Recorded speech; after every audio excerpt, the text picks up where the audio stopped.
มาผู้เดียวนี่หรือว่าจังไดน้องตุ๊กใครนี่ใครแน่บ่คันเรามาผู้เดียวเลยเออ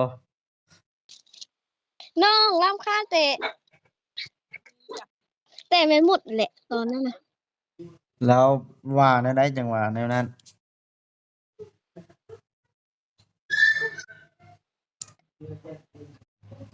เราให้เจ้าบ่ผู้บังเราเมาแล้วเว้าไปทุกที่เรามองแล้วเราเว้าไปทั่วทิพย์เลย อ๋อเจ้าเราเว้าบ่อยากอย่างไรเจ้าเราบ่อยากให้อยู่เนาะเลย เราบ่ได้มานำแล้ว อย่าลืมกดติดตามเพื่อเป็นกำลังใจให้ผมด้วยนะครับทุกคนขอบคุณมากๆครับเอาพี่น้องเลยโอ้ยสบายดีทักทายสบายดีพี่น้องที่เบิดสุขุสุคนเนาะ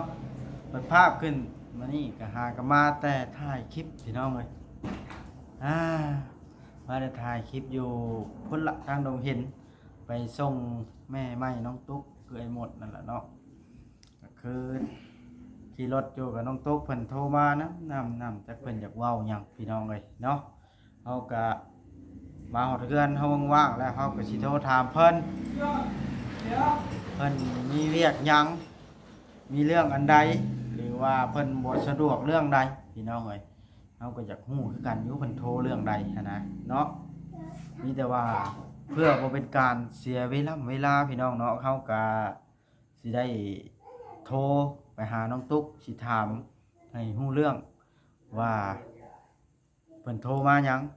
บางทีเพิ่นมีเรื่องอยากบอกอยากเตือนเฮาก็มีได้เนาะในเมื่อเพิ่นก็ติดตามคลิปอยู่ได้ว่าสิเอาพอจ้อยเมื่ออยู่เฮือนอยู่ชาน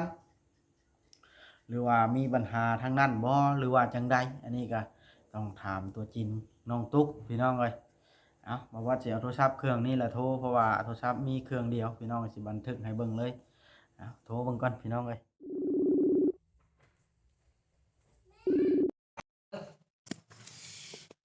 ฮัลโหลสำบายดีสบายดีจังได้คือเห็นโทรมาบ่แม่นตุกประดับโทรอยู่นำซื่อบ่น้องหากันมาแต่เวียกนะโอ้น้องตุ๊กเพิ่นไปโทรถามข้าวพ่อเพิ่นบ่แม่นเพิ่นเพิ่นว่างบ่เดี๋ยวนี้ขอเว้ากับเพิ่นหน่อยจักหน่อยหนึงสบายดีสำบายดีน้องตุ๊กโดยสบายดีเป็นจังไดติดตามเบิ่งข่าวพ่ออยู่บ่บ่ได้เป็นที่ใดฮะเบิ่งเบิ่งอยู่บ่ปิดกล้องโลดเจ้าน่ะมันบ่มีสัญญาณนะ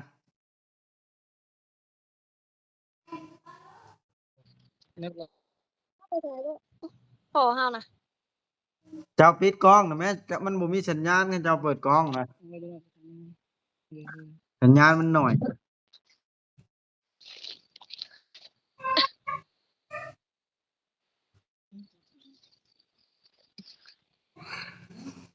เป็นยังไงเมื่อส่งบ่บ่ฮะเอาเมื่อส่งแล้วบ่น่ะแม่ไม่เจ้าน่ะบ่โอ้ยเอาเมื่อส่งเรียบร้อยอ้ายบอกให้ปิดกล้องน้องตุ๊กน่ะมันสัญญาณบ่แฮงกันเปิดกล้องน่ะน้องตุ๊ก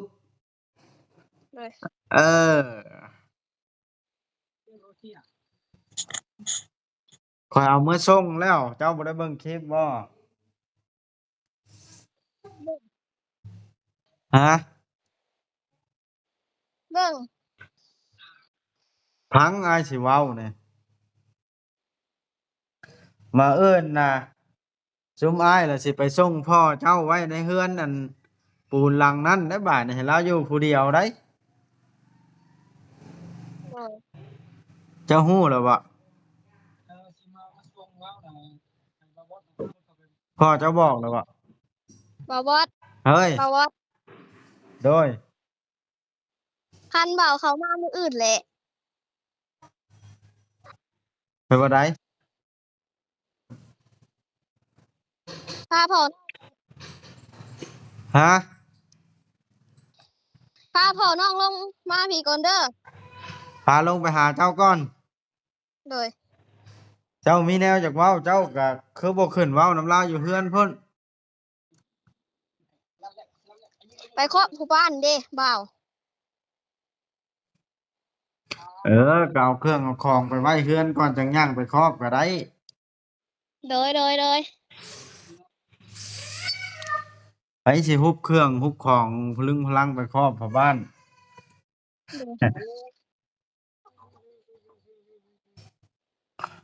เพิ่นก็บ่ได้ยากได้ช้าปานนั้นนะว่าพ่อบ้านก็ได้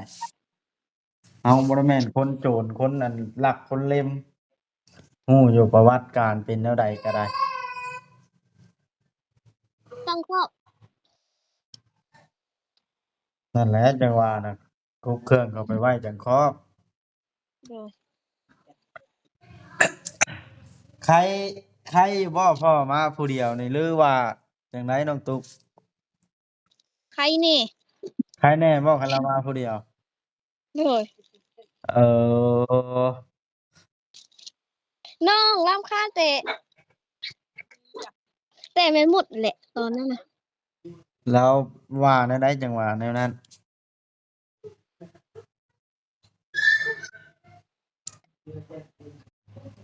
เราให้เจ้าบ่ ผู้บ่าว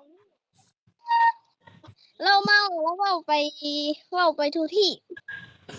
เรามองแล้วเราเว้าไปทุกที่ โดย อ๋อเจ้าเรา เว้า บ่ อ อยาก ย่างแต่ เจ้าเราบ่อยากให้อยู่เนาะ โดย เราบ่ได้มานำแล้วเอาเมื่อส่งบ่ไกลๆหนึงผู้ภาควัดมหาโชคขึ้นภาคดงเห็นขึ้นไปพุ่นบ่ได้ไกลเด้อ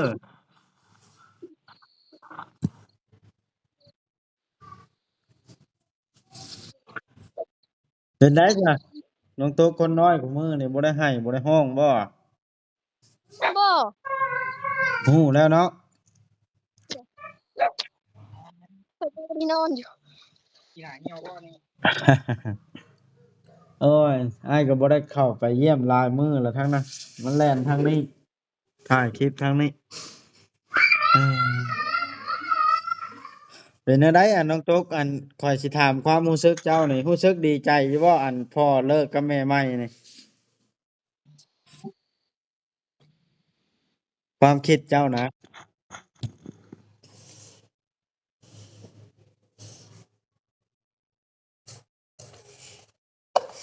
ได้ยินอยู่บ่นี่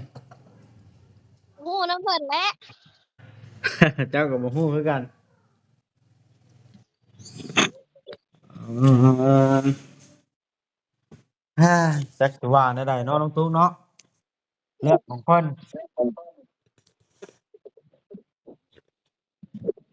เจ้าสิบอกอีตนพ่อเจ้าบ่บาดนี่น้องตุ๊ก เป็นตนนั่นแหละโหเนาะ อีตนเราอยู่ผู้เดียวได้บาดนี่เจ้าก็อยู่กับผัวเจ้าน้องแต่ก็อยู่กับผัวเราแล้วก็ติ๊กมิกก็อยู่ฝั่งไทยผู้บ้านนะ หยอกเพิ่นได้ดอกทำกัน เบิ่งได้เด้อเราอยู่ผู้เดียวกลางค่ำกลางคืนนะ โดย เรามาสิมาอยู่ได้บาดนี่ทางเบิ่งนี่แล้วเราสิบ่ขึ้นฮอดแม่หมดเราบ่เนาะแม่หมดน่ะเรากินเหล้ากินเหล้าเมาล่ะเป็นไปตัวทีบ คือนั่นบ่าวเอ้ย ฮะ คือนั่นวะเราเมาเราลายอยู่ว่าแล้วเรียกเราว่า มื้อใดเมา ตอนแรกคบกันกับพ่อเขาไม่แต่งบุ ตอนได้คบกันใหม่ๆก็เมาแล้วบ่เดี๋ยวนี้ กินเหล้า อ๋อ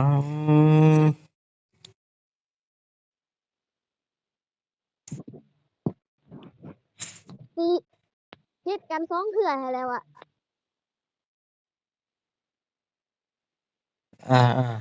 เป็นจังได๋ซะ ไปสิไป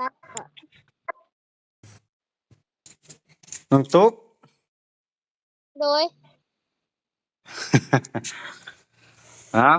โอเคฉะนั้นน้องตุ๊กเดี๋ยวมื้ออื่นพุ่นละจังสิเอาพ่อเจ้าไปส่งก็ได้ โดย ทั้งปู่ทั้งย่าเจ้าบ่ได้ว่าแนวใดบ่ บ่ ฮะ บ่ อ๋อโอเคโอเคซะนะจำนี้แล้วซะก่อนสิได้หาอาบน้ำบอกนอนพรก่อนหากลับมาค่อยก็ได้โอเคโอเคเด้ออ้าวพี่น้องก็ได้โทรพูดคุยเป็นที่เรียบร้อยแล้ว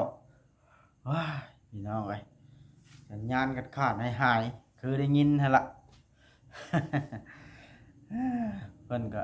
ดีใจโย่ว่าซั่นทางน้องตุ๊กที่เพิ่นแม่ใหม่บ่มานำเพิ่นว่าบ่มีหยังหลายพี่น้องเอาโอเคพี่น้องคลิปนี้ก็ซ้ำนี้แหละเนาะ